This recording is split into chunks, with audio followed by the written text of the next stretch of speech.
নরসিংদীর শিবপুরে দৈনিক দেশের পত্র পত্রিকায় অগ্নিসংযোগ এবং বিক্রয় প্রতিনিধিদেরকে হেনস্থা ও প্রাণনাশের হুমকির প্রতিবাদে সংবাদ সম্মেলন অনুষ্ঠিত হয়েছে। এ সময় ঘটনার সাথে জড়িতদেরকে গ্রেপ্তারসহ ৪ দফা দাবি পেশ করা হয়। বৃহস্পতিবার নরসিংদী প্রেসক্লাবে পত্রিকাটির পক্ষ থেকে এই সংবাদ সম্মেলনের আয়োজন করা হয়। এতে মূল বক্তব্য উপস্থাপন করেন পত্রিকার স্টাফ রিপোর্টার মোহাম্মদ আরিফ উদ্দিন।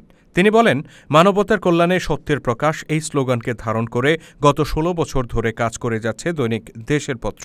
সন্ত্রাস, জঙ্গিবাদ, মাদক, অপরাজনীতি, নারী নির্যাতন সহ যাবতীয় অন্যায়ের বিরুদ্ধে আদর্শিক সংগ্রাম চালিয়ে যাচ্ছে প্রতিষ্ঠানটি।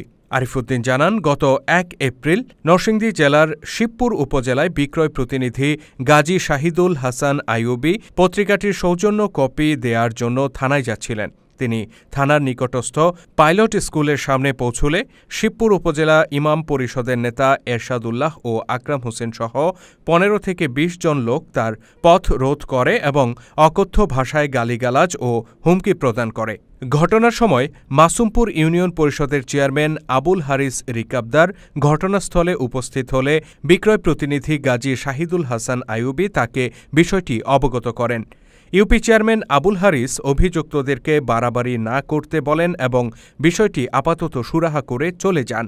তিনি চলে গেলে উগ্রবাদীরা আবারও গাজী শাহিদুল হাসানের উপর চড়াও হয় এবং তার কাছ থেকে পত্রিকার কপি ছিনিয়ে নিয়ে সেগুলো জনসম্মুখে পুড়িয়ে দেয়। আরিফ উদ্দিন বলেন, এ সময় উগ্রবাদীরা হুমকি দিয়ে বলে তারা যে কোনো সময় গাজী শাহিদুল হাসানকে তুলে নিয়ে যাবে। এই ঘটনার পর স্থানীয় অন্যান্য বিক্রয় প্রতিনিধিদের বাসা বাড়িতে ব্যবসা প্রতিষ্ঠানে হামলা ও ভাঙচুরের আশঙ্কা করছেন বলে জানান আরিফ উদ্দিন। সংবাদ সম্মেলনে এই ঘটনার তীব্র নিন্দা ও প্রতিবাদ জানিয়ে ৪ দফা দাবি তুলে ধরেন বক্তারা। দাবিগুলো হল, অভিযুক্তদেরকে অবিলম্বে গ্রেপ্তার করে বিচারের মুখোমুখি করতে হবে, দেশের পত্রের বিক্রয় প্রতিনিধিদের জানমালের নিরাপত্তার জন্য প্রয়োজনীয় ব্যবস্থা নিতে হবে, নরসিংদী জেলার গণমাধ্যম কর্মীদের ব্যাপারে জেলা ও থানা প্রশাসন থেকে সুস্পষ্ট বক্তব্য দিতে হবে, গণমাধ্যমের স্বাধীনতা নিশ্চিত করতে কার্যকর ব্যবস্থা নিতে হবে। সংবাদ সম্মেলনে আরও বক্তব্য রাখেন দৈনিক দেশের পত্রের স্টাফ রিপোর্টার গোলজার হোসেন, জেলা প্রতিনিধি রেজাউল করিম, সার্কুলেশন ম্যানেজার মোহাম্মদ ফারুক মিয়া, বিক্রয় প্রতিনিধি গাজী শাহিদুল হাসান আইয়ুবী প্রমুখ।